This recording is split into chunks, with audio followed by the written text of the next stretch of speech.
Olá, bem-vindo ao Fatos e Análise. Já sabe que todas as noites cá estamos para analisarmos um tema de atualidade. Já sabe que hoje a cidade de Maputo acolheu a Conferência Internacional sobre o Desenvolvimento Sustentável. O certo é que o chefe do Estado procedeu à abertura do encontro, que contou com a presença de pessoas multifacetadas, académicos, políticos, investigadores e também membros de organizações da sociedade civil que estiveram na mesma sala para discutir essencialmente como é que nos próximos 25 anos Moçambique caminha para alcançar o desenvolvimento sustentável. Para isso, tenho aqui no estúdio dois convidados, nomeadamente Américo Maluana, ele que é conselheiro do IMD, e também Mário Sitoy, ele que é especialista em gestão. Aos dois, bem-vindos aqui ao Fatos e Análise. Começo por si, Mário Sitoy. Como é que viu esta conferência que aconteceu hoje na cidade de Maputo? E como é que pensa que deve ser este caminho para o desenvolvimento sustentável? Muito obrigado pela palavra. Primeiro, queria endereçar meus sinceros cumprimentos ao painel aqui presente, ao apresentador e ao meu colega do painel, e também endereçar os meus cumprimentos a todos os telespectadores, internautas que estão a acompanhar este programa. Pensar no desenvolvimento econômico sustentável, na minha perspectiva, primeiro, inicia por fazer uma análise histórica daquilo que é o desenvolvimento sustentável desde o período 2020, período 2000 e 2020.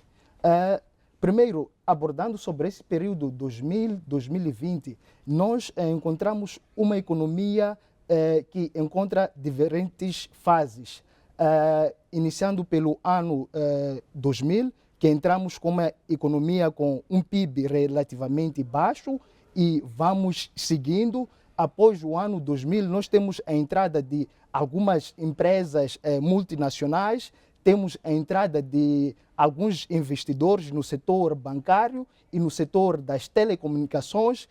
Esse entrosamento em termos de investimento foi massificando aquilo que é a nossa economia. Tanto que até o período do ano 2009 nós tínhamos um PIB acima dos 10%. E essa evolução e essa entrada desses investidores, tanto privados, assim como iniciativas internas, face, por exemplo, a descoberta e a execução, por exemplo, do gás de Temane, isso fez com que a nossa economia encontrasse um momento que eu diria um momento de prosperidade econômica. Contudo, nós entramos depois no período 2009. O período de 2009, apesar de ter algumas crises a nível internacional, marcada por escândalos internacionais, que trouxe algumas recessões econômicas a nível internacional, esse período foi um período que foi devidamente gerido, particularmente por Moçambique, porque nós já tínhamos também a entrada em vigor dos projetos relacionados à própria bacia de Rovuma, onde temos também grandes investimentos a entrar nesta área. Então, no período de 2009, nós não sucumbimos à crise. Conseguimos gerir bem e continuamos até o ano com um PIB relativamente estável até o ano 2015. Contudo, neste período de 2015, devido primeiro a questões relativamente a alguns escândalos econômicos, que posteriormente também tivemos situações, período após 2015, relativamente às guerras, às insurgências no Cabo Delgado, nós tivemos uma recessão econômica drástica. E essa recessão econômica foi dramatizada no período da Covid-19, no ano 2020. Então, nesse período primeiro de análise, que eu trago uma análise histórica, eu acredito que Moçambique tem alguns elementos históricos para que possa fazer uma análise e ver qual é a visão e como seguir até o ano 2050.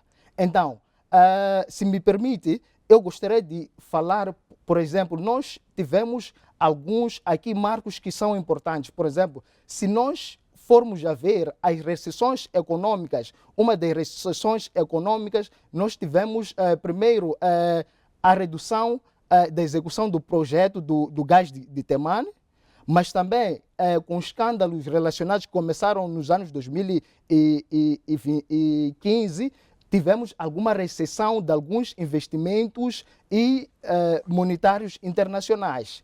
Isso já nos mostra que alta dependência dos fatores internacionais pode trazer aquilo, primeiro, na primeira fase, pode nos trazer aquilo que são vantagens de crescimento econômico, mas a longo prazo, quando os investidores saem, podemos ter aquilo que é uma recessão drástica econômica. Está a defender que então o país primeiro deve se blindar, fazer com que a sua economia ela funcione muito ligada a fatores internos do que a fatores externos.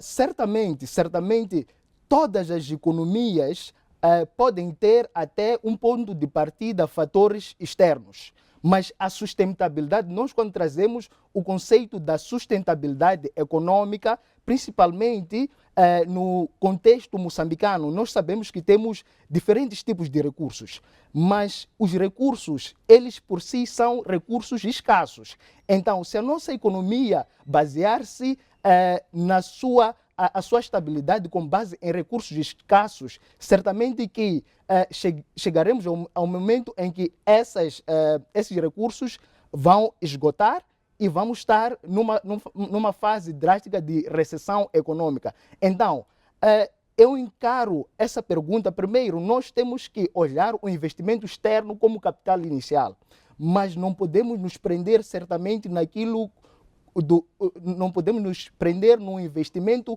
externo como um fator sustentável para alavancar a nossa economia a longo prazo. Bom, fica essencial, Américo Sitoy, agora passamos para, aliás, Mário Sitoy, agora passamos para o Américo Maluana. Américo, como é que vê este desenvolvimento sustentável que o país está a projetar daqui para os próximos 25 anos? Qual é que acha que deve ser o ponto de partida, a partir do momento em que nós estamos?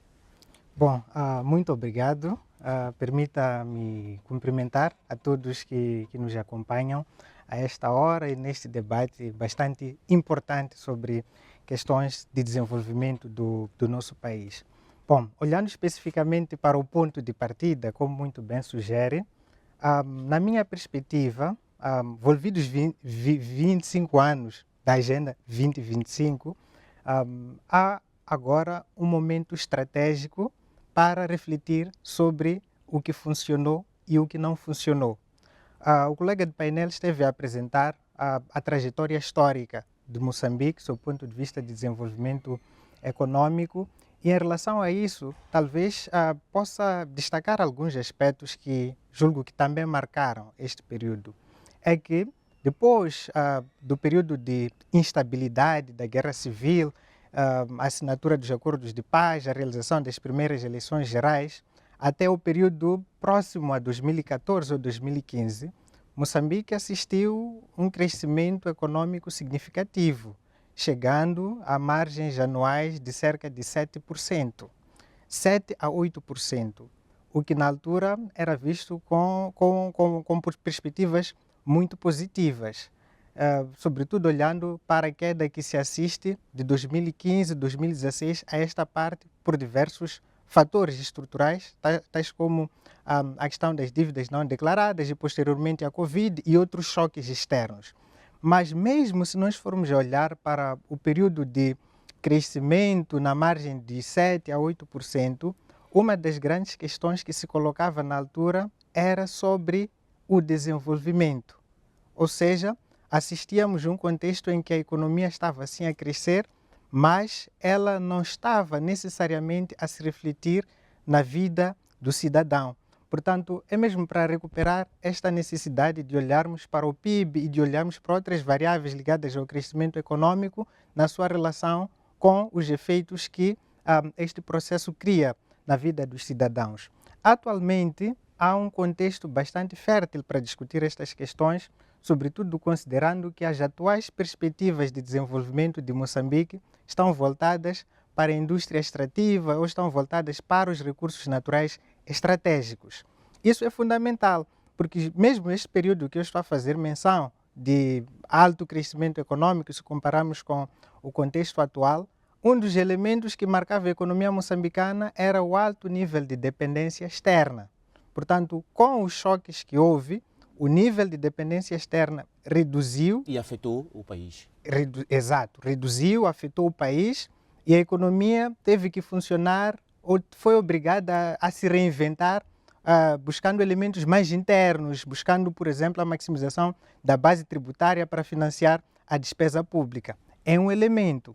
Mas este contexto ligado à indústria extrativa fez com que um dos elementos fundamentais do PIB nos últimos anos fosse a contribuição da indústria extrativa no orçamento do Estado ou para as receitas públicas. Isto é um elemento fundamental, mas é importante nesta discussão recuperar algumas variáveis básicas sobre a relação entre os recursos naturais e o desenvolvimento, porque o que estes recursos oferecem é um potencial de desenvolvimento e não o desenvolvimento garantido, para dizer que as escolhas e os caminhos institucionais que o país vai seguir é que vão determinar a forma que estes... feito naquela sala. Exato. Amanhã, e o debate continua amanhã. Vamos acompanhar as palavras do chefe do Estado durante a abertura desta conferência internacional, até porque o chefe do Estado lançou uma série de recomendações. Vamos acompanhar as recomendações do chefe do Estado e depois voltamos para continuarmos com o debate. Como transformar crescimento econômico em melhores condições de vida para os moçambicanos? É esta reflexão que marca a Conferência Internacional sobre Desenvolvimento Inclusivo e Sustentável. O desenvolvimento quase nunca acontece por fatalidade.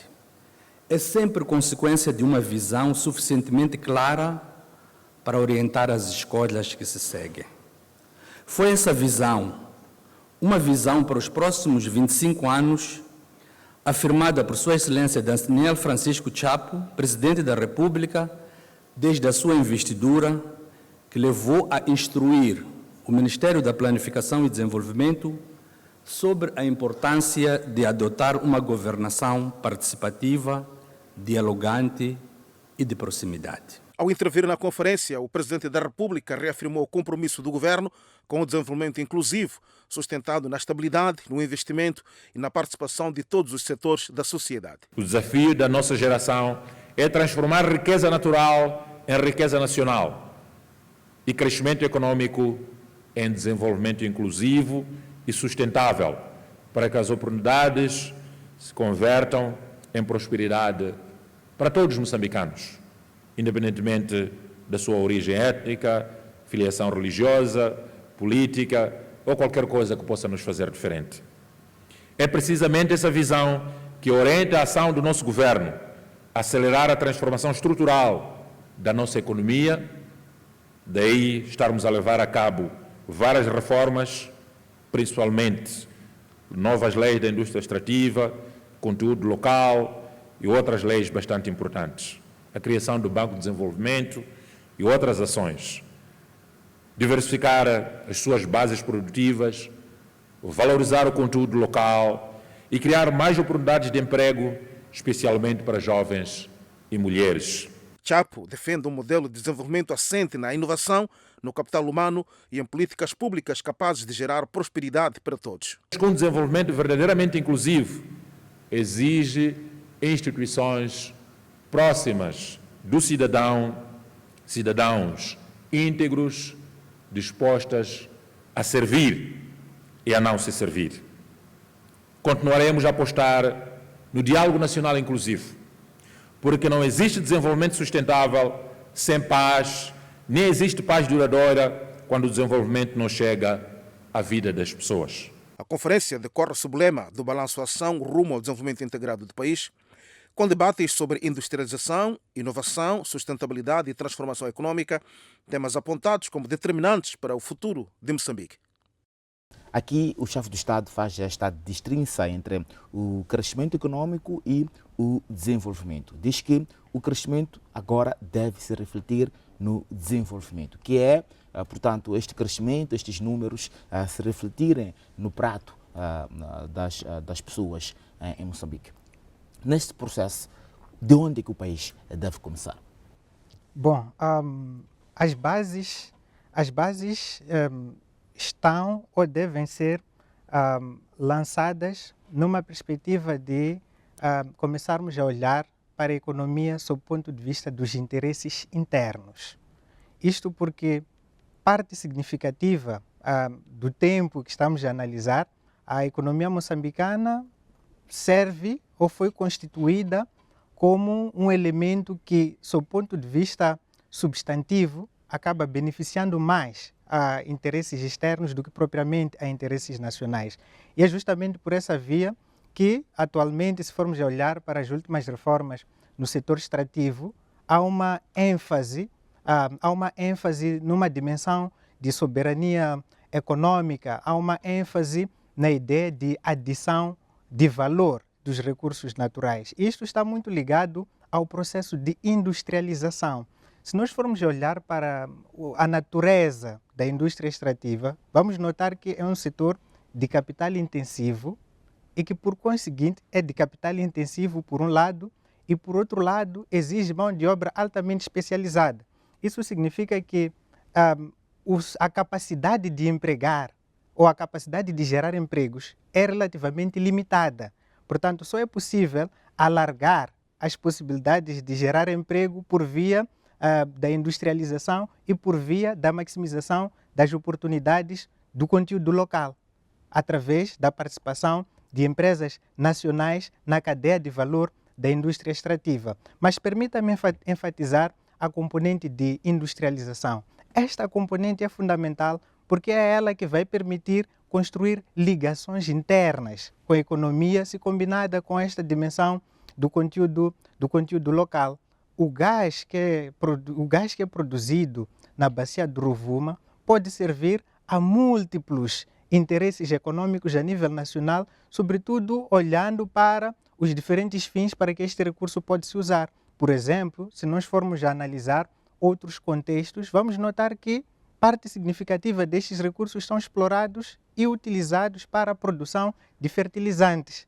E em Moçambique é bem sabido que constitucionalmente está definida a agricultura como base do desenvolvimento. Então, imaginemos um cenário em que o gás natural e outros recursos são explorados, mas tendo em vista também a promoção da agricultura. Portanto, para teremos um cenário... A economia, Exato. partindo do gás. Exato. Vou assim, Mário Sitoi, há a tese que é defendida aqui por Américo Maluana, que entende que é pegarmos os nossos recursos, pegarmos no capital que geram para a economia e diversificar a economia, incluindo a questão do conteúdo local, que também é suscetível de gerar mais postos de emprego e também gerar maior renda para as famílias moçambicanas. Qual é o seu ponto de vista sobre qual é que deve ser o ponto de partida num contexto em que o país tem estes recursos já a serem explorados, tem o seu fundo soberano já a operar, mas também discute-se todos os dias a questão da diversificação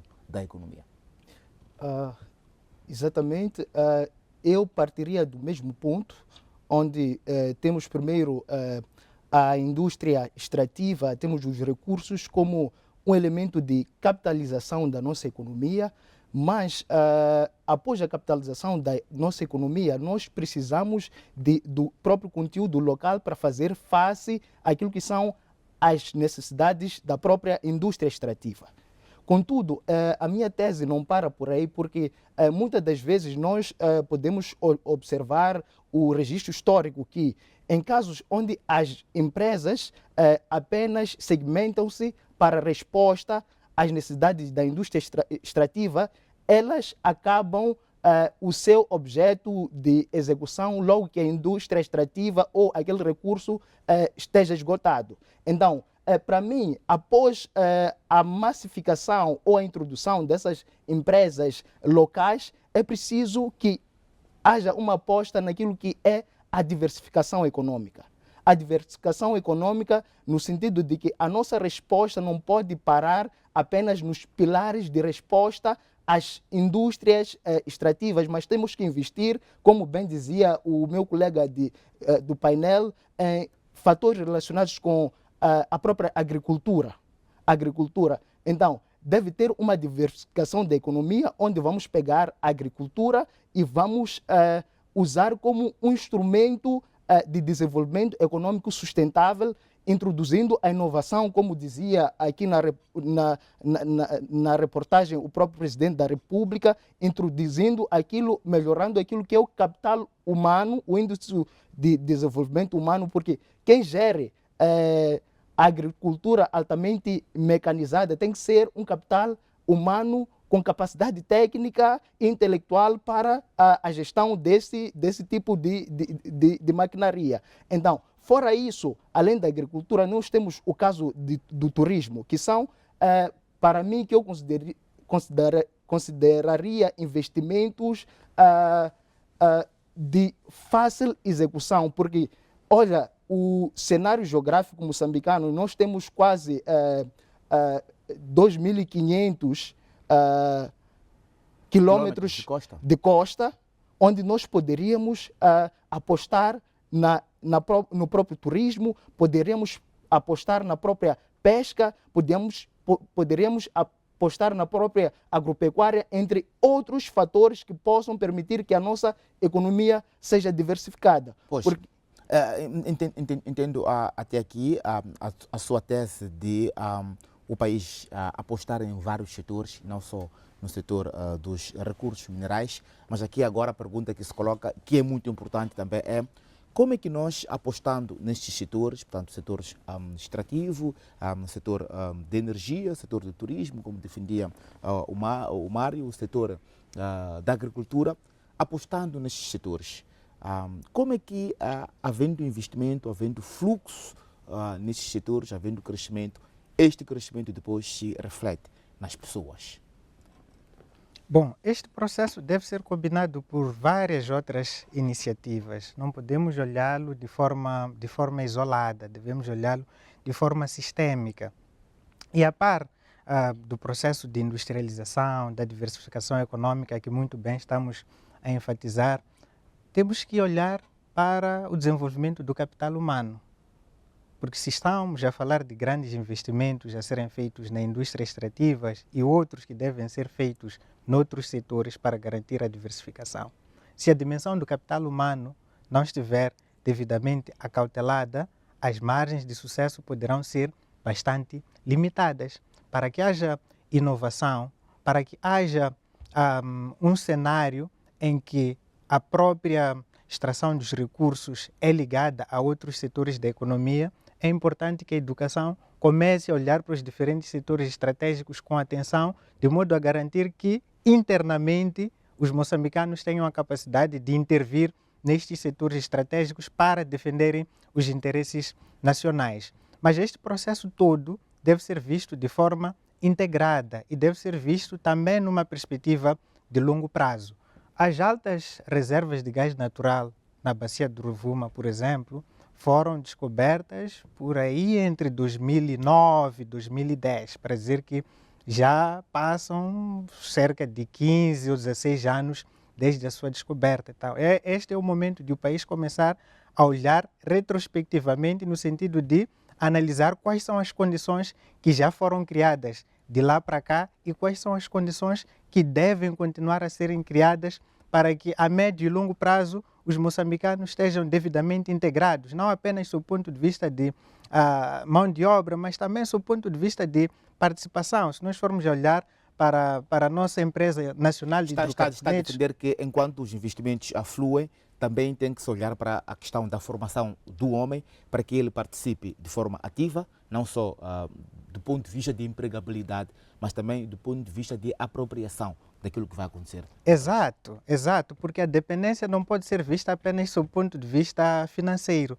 tem que ser vista também sob o ponto de vista dos recursos humanos que atuam neste setor. Se nós tivermos um setor em que os quadros que operam são moçambicanos, ou se tivermos um cenário em que a maior parte dos quadros que operam não são moçambicanos, isso significa que estaremos numa situação de desvantagem. Portanto, é urgente nós começarmos Mas como é que fazemos isso? É injetando mais dinheiro no setor da educação, ao mesmo tempo que os investimentos nos setores da agricultura, do turismo fluem, também significa injetar dinheiro no setor da educação, de alguma forma. Exato.